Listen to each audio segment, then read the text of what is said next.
नमस्कार। आप देख रहे हैं जनसंवाद भानु। हम लोगों ने ये एक टॉक शो एक पेज बनाया है ताकि जो स्थानीय जनता है, जैसे लोग हैं, हम सभी मास कम्युनिकेशन के स्टूडेंट हैं। हम चाहते हैं कि स्थानीय लोगों से जो सुना जाए, समझा जाए कि उनकी स्थानीय समस्याएं क्या हैं, और उन समस्याओं को समाधान के लिए शासन क्या कर सकता है, प्रशासन क्या कर सकता है, और स्थानीय लोग किस तरह से उन समस्याओं को सुलझा सकते हैं। इस उद्देश्य के साथ हमने जनसंवाद भानु की स्थापना की है। इसके माध्यम से हम अलग अलग लोगों से बात करेंगे, अलग अलग विषयों के बारे में। तो अगर आप कांकेर से हैं या किसी भी डिस्ट्रिक्ट से हैं छत्तीसगढ़ के, और अगर आप हमें सुन रहे हैं या देख रहे हैं, तो आप हमारे पेज को लाइक कर सकते हैं, हमें सब्सक्राइब कर सकते हैं, ताकि हम आपके साथ जुड़ सकें, आपकी प्रॉब्लम्स को जान सके, इश्यूज को जान सके, और उन पर बात करने को तैयार हो सके। ये एक मंच है ताकि आम आदमी को भी अपनी बात रखने का पूरी तरीके से मौका मिले और इसको और आगे ले जाया सके। तो आप सुन रहे हैं जनसंवाद भानु। मेरा नाम है भुलेश्वर प्रसाद दुबे, और मेरे साथ हैं सरिता सम्रत, जो कि भानु प्रतापपुर से। सरिता जी, आपका बहुत बहुत स्वागत नमस्ते। है। धन्यवाद सर। तो ठीक है। जो आज का विषय है जिस पर मैं बात करना चाहूंगा, वो ये है कि बहुत ही आकस्मिक एक समाचार अभी कुछ दिन पहले आया था। 16 अक्टूबर को भानु प्रतापपुर के जो विधायक हैं, करंट विधायक रहे रहे हैं, श्री मनोज सिंह मंडावी जी, उनका हार्ट अटैक से अचानक से मृत्यु हो गई। और फिर वो घटनाक्रम बड़ा तेजी से बदला। अचानक से ये खबर आने लगी कि उनकी तबीयत खराब है। फिर उसके बाद पता चला कि उनकी मृत्यु हो गई है। वो धमतरी में थे। किसी ने कहा कि वो धमतरी से रायपुर आ रहे थे, किसी ने कहा कि वो भानु प्रतापपुर से धमतरी जा रहे थे। फिर पता चला कि कुछ समय बाद की लगभग एक हफ्ते से उनकी तबीयत खराब थी। तो ये जो ये जो घटनाक्रम पूरा हुआ है, इसके होने से एक राजनीतिक भूचाल भी आया है, जिसको हमें समझने की जरूरत है। उदाहरण के लिए, मनोज सिंह मंडावी ना सिर्फ एक मतलब कद्दावर नेता थे कांग्रेस के, बल्कि ये बहुत पुराने मतलब स्टूडेंट के समय से ये एक राजनीति के क्षेत्र में है। बस्तर से आदिवासी के रूप में एक बड़े नेता थे, छत्तीसगढ़ विधानसभा के उपाध्यक्ष थे। अभी इस समय जो परिस्थितियां चल रही हैं, उस हिसाब से उनकी काफी अहम भूमिका देखी जा रही थी आगामी चुनावों को लेकर के। तो उनके मृत्यु से ये जो घटनाक्रम हुआ है, नया घटनाक्रम, इससे बस्तर की राजनीति में और छत्तीसगढ़ की राजनीति में क्या बदलाव आएगा, इसे हमें समझना होगा। बात करने से समझ में आएंगी बातें। उससे भी ज्यादा ये भी समझना होगा कि मनोज सिंह मंडावी आखिर थे कौन, उनकी क्या पृष्ठभूमि रही, कैसे उन्होंने काम किया है, क्या उनको राजनीतिक विरासत में मिली थी, या उन्होंने खुद के लिए अपने लिए जमीन तैयार की है। आगे उनके ना होने से बीजेपी को स्थानीय स्तर पर क्या फायदे हो पाएंगे, या अन्य पार्टियां जो हैं उनको स्थानीय स्तर पर क्या फायदे हो पाएंगे, क्या ये बस्तर की बदलती राजनीति को प्रभावित करेगा, किस तरह से नए आदिवासी युवा नेताओं को जगह मिल सकती है आदिवासी बहुल इलाके में, इस पर भी एक बात करने की जरूरत होगी। तो इसके लिए मैं सरिता जी के पास जाऊंगा। सरिता जी, अगर आप हमें बता पाएं कि मनोज सिंह मंडावी जी का जो पृष्ठभूमि आखिर कहाँ से है, किस तरह से वो भानु प्रतापपुर से जुड़े हैं, उनका उनकी कोई पृष्ठभूमि, सामाजिक पृष्ठभूमि अगर आप बता पाएं, निजी पृष्ठभूमि कोई बता पाएं, तो हम इस पर और बात कर पाएंगे। सरिता जी, आपकी। मनोज मंडावी जी जो हैं वो कांकेर जिले के नाथिया नवा गांव से हैं। उनका वो पैतृक गांव है। और उनकी राजनीति की जो शुरुआत है वो अविभाजित मध्य प्रदेश के समय से हुआ है। वह 1958 सॉरी 98 के करीब है। वो विधायक रहे। उसके बाद वो भानु प्रतापपुर विधायक 2 बार रह चुके हैं और वर्तमान में भी वो विधायक रहे हैं। तो ये मतलब इनकी जो राजनीति की जो शुरुआत होती है, वो 1998 से होती है, जब छत्तीसगढ़ मध्य प्रदेश के अंतर्गत आता था। उसके बाद शायद मेरे ख्याल से ये कुछ समय जोगी गुट में भी रहे हैं। मैं ठीक कह रहा हूँ सरिता जी? जी सर। वो कुछ समय जोगी गुट में रहे, करीबन 10 साल। और कहे जाते हैं करीबन कि 10। वो अजीत जोगी के काफी करीबी रहे हैं। जी। जो ये बात वाकई में मैंने भी इस प्रकार की बातें मतलब मैंने काफी देखी भी हैं, जानी भी हैं, कि मनोज सिंह मंडावी अजीत जोगी के काफी करीबी माने जाते थे। और शायद 2001 से लेकर के 2010 तक के ये जोगी गुट के हिस्सा भी थे। कांग्रेस में ही थे उस समय। पर एक तरह से जोगी गुट एक एक अलग गुट बन गया था, जिसको जोगी गुट कहा जाता था। उस गुट के हिस्से, उस गुट के अहम सदस्यों में इनका भी नाम लिया जाता था। मेरे ख्याल से इनके पिता भी एक राजनीतिक पृष्ठभूमि से आते हैं। इस बारे में कुछ जानकारी है क्या आपके पास, सईदा जी? उनके पिताजी का नाम हरिशंकर मंडावी था। और उनके पिताजी उस समय पूर्व विधायक रहे हैं, और साथ ही वो जनसंघ से भी जुड़े थे। जी। तो अगर ये बात को अगर मैं समेटना चाहूँ तो इसको ऐसे समझा जा सकता है कि देखिए, किसी तरीके से हरिशंकर परसाई हरिशंकर माफ कीजिएगा, हरिशंकर मंडावी जी ने मनोज सिंह मंडावी जी के लिए कहीं ना कहीं एक राजनीतिक पृष्ठभूमि तैयार की। उस पृष्ठभूमि को एक कदम और आगे बढ़ाया मनोज मंडावी जी ने, और उसी के नक्शे कदम पर चलते हुए वो इस पद तक पहुंच पाए थे। बहुत ही दुखद और आकस्मिक है कि उनकी इस तरह से मृत्यु हुई।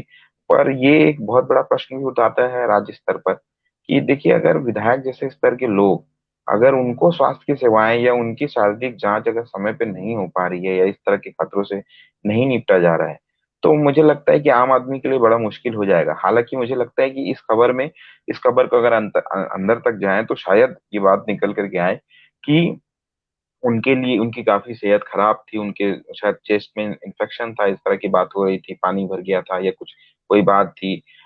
उनको कोई इवेंट के कारण या कुछ कुछ कुछ कुछ कुछ उनके यहाँ कार्यक्रम थे, उन कार्यक्रमों के कारण वो शायद उसके लिए नहीं जा पा रहे थे पूर्ण इलाज के लिए।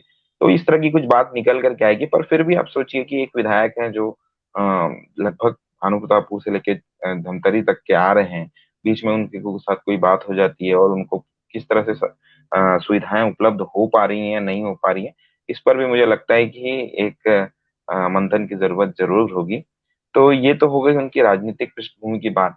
अब ये कर लेते हैं कि क्या मनोज मंडावी जी ने कोई राजनीतिक विरासत छोड़ी है? क्या उनका कोई ऐसा है जो इस लेगेसी को, जो इस उन्होंने एक तरह से अपने पिता से जो लिया उसे एक कदम आगे बढ़ाया, अब क्या मनोज मंडावी के बाद कोई ऐसा है जो इस पूरे के पूरे जो पूरा घटनाक्रम है इसमें से निकल करके कांग्रेस की राजनीति में एक नया कदम बढ़ाए, एक कदम और आगे ले जाए? सहिता जी, इस पर आप कोई अपना बात रखना चाहेंगे?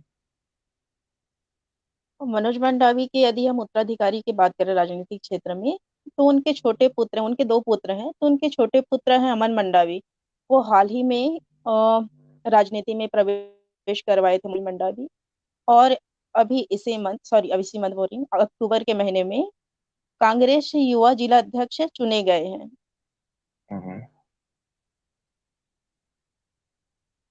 अच्छा। तो मतलब इनका मतलब ये है कि, मतलब इसका मतलब ये है कि बिल्कुल अभी अभी ही ये बात हुई है कि जो मनोज मंडावी के जो छोटे बेटे हैं अमन सिंह मंडावी, उनका राजनीति में प्रवेश हुआ है, वो भी यूथ कांग्रेस में।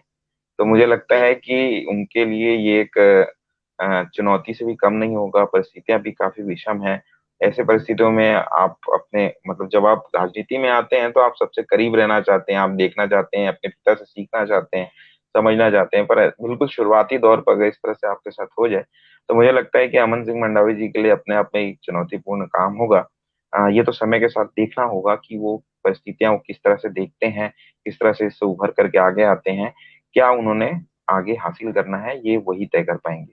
तो मेरा जो एक और प्रश्न है सरिता जी आपसे, कि आप ये मैं आपसे ये चाहूंगा कि आप मुझे एक स्थानीय भानु प्रतापपुर, जैसे स्थानीय लोग हैं, आप भी एक स्थानीय है भानु प्रतापपुर से, उस विधायक सीट से, आपने लंबे समय से मनोज सिंह मंडावी जी के बारे में को देखा भी होगा, उनके कामों को भी देखा होगा, हो सकता है कई बार मुलाकात भी हुई हो या किसी प्रकार से इंटरेक्शन हुआ होगा, या कम से कम उनके आपके विधायक क्षेत्र से हैं। तो उनके कामों के बारे में आप क्या सोचते हैं, वहाँ के लोग क्या सोचते हैं, उनका किस तरह का इमेज रहा है, इस बारे में अगर आप कुछ बता पाए। मनोज मंडावी जो थे इस भान प्रतापपुर क्षेत्र में, उनका कार्य व्यवहार देखा जाए तो एक सरलतम व्यक्ति थे। और सामाजिक, धार्मिक या फिर ग्रामीण विकास की बात करें तो इन कार्यों में उन्होंने काफी विकास कार्य किए हैं। और खासतौर पे ये आदिवासी बहुल इलाका है, तो आदिवासियों की हित में और विकास में काफी काम हुआ है। चाहे वो अ, धार्मिक क्षेत्र में देखें तो मंदिर मठ है या फिर जो भी है, उन पे भी ध्यान दिए हैं। और आदिवासी विकास कार्य हैं, सामाजिक को कैसे आगे बढ़ाना है, ये सारे चीज हम्म। भी वो किए हैं। ठीक है। तो कुल मिलाकर के मुझे एक जो छवि नजर आती है वो ये है कि कहीं ना कहीं उन्होंने अपने विधायक होते हुए काफी क्षेत्र में काफी काम किया है और लोग उनके बारे में काफी अच्छी विचारधारा भी रखते हैं।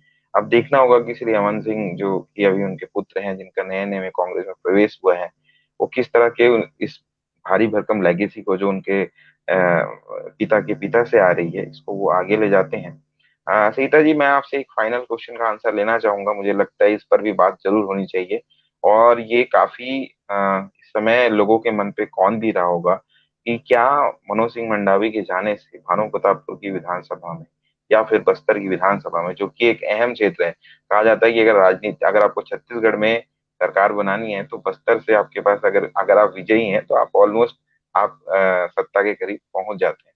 तो क्या मनोज सिंह मंडावी के ना होने से स्थानीय स्तर पर या रीजनल जो एक क्षेत्र है बस्तर, या राज्य स्तर पर आपको लगता है कि राजनीति में कोई बदलाव आने वाला है? क्या उनके ना होने से जो अन्य पार्टियां हैं उनको किसी प्रकार का लाभ होने वाला है? क्या परिवर्तन आने वाला है? इसमें आप क्या सोचते बस्तर की राजनीति की बात करें सर, खासतौर पे कांग्रेस की, तो ये भान प्रतापपुर जो विधानसभा क्षेत्र है, यहाँ पे मनोज मंडावी के जाने से एक राजनीतिक क्षति है, क्योंकि काफी लंबे समय से वो, कहा जाए तो 2 बार विधायक रह चुके हैं और उनका कार्यकाल भी काफी अच्छा रहा है। और अभी यदि राजनीति में और नेता आने की बात करें, तो वो जो भी आएंगे वो नए नए चेहरे होंगे, क्योंकि पुराने में जो थे, एक तो भाजपा से थे देवलाल दुग्गा और कांग्रेस से थे मनोज मंडावी जी, जो 2 बार विधायक रह चुके हैं, वर्तमान में कार्य कर भी रहे थे, तो काफी अच्छा उनका कार्य व्यवहार था। तो अब जो भी आए वो नए चेहरे ही आएंगे। हैं? तो ये देखना होगा कि आने वाले समय में किस तरह से विधानसभा अ, करवट लेती है, और क्या किस तरह से नए लोग पांव जमाते हैं। देवलाल दुग्गल जी के लिए हो सकता है कि परिस्थितियां ज्यादा आसान हो जाएं, हो सकता है कोई चुनौती देने के लिए अच्छा कैंडिडेट उभर करके सामने आए। तो जी। राजनीति में तो बदलाव होंगे ही। मैं समझता हूं कि हमें इस पर पैनी नजर बनाए रखनी होगी, और हमें ये भी समझना होगा कि किसी एक बड़े के जाने से, अगर मान लीजिए एक राजनीतिक रूप से एक प्रबुद्ध एक चेहरा है, जिसके चले जाने से मुझे लगता है उस क्षेत्र को तो नुकसान होता ही है, वहां के साथ खास करके युवाओं को भी नुकसान होता है, क्योंकि उनके पास एक स्थानीय हीरो कह लें, या एक स्थानीय एक ऐसा पर्सन जिसको लोग आइडियलाइज करते हैं, जिसकी तरह बनना चाहते हैं या जिसको फॉलो करना चाहते हैं, मुझे लगता है ये राज्य की ही क्षति है। और काफी दुखद घटना भी हुई। पर अब कैसे आगे जाकर के परिस्थितियां बदलती हैं राजनीतिक रूप से विशेष करके, ये एक देखने वाली बात होगी। सरिता जी, आपने अपना बहुमूल्य टाइम दिया, हमें अपने विचार हमारे साथ शेयर किए, इसके लिए बहुत बहुत धन्यवाद आपका। धन्यवाद सर। जी। और अगर आप हमें फेसबुक पर देख रहे हैं, यूट्यूब पर देख रहे हैं, और अगर आप कांकेर डिस्ट्रिक्ट से हैं या किसी भी छत्तीसगढ़ के किसी भी डिस्ट्रिक्ट से हैं, तो आप हमें लाइक कर सकते हैं, शेयर कर सकते हैं, सब्सक्राइब कर सकते हैं हमारे इस पेज को, हमारे इस चैनल को, ताकि हम आपके साथ जुड़ करके आगे आगे, जैसे ये आज पहला एपिसोड है, हमने सिर्फ एक इंट्रोडक्टरी सेक्शन रखा हुआ था, आगे जाकर के हम स्थानीय स्तर पर बात करना चाहेंगे, आम लोगों से जुड़ना चाहेंगे, आपको यहाँ पर मंच देना चाहेंगे।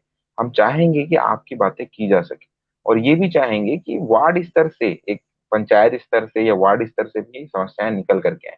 अगर आप हमें देख रहे हैं, आपको हमारे साथ कोई अपनी समस्या रखनी है, तो आप हमें कमेंट करके बता सकते हैं। हम आपसे संपर्क करेंगे, देखेंगे कि क्या आपकी समस्या पर एक बातचीत की जा सकती है, क्या ऐसी समस्या बहुत ज्यादा कॉमन है या हो रही है, क्या उस पर बात की जा सकती है। और अगर हमें लगता है तो हम निश्चित रूप पर उस पर एक टॉक शो जरूर ऑर्गेनाइज करेंगे।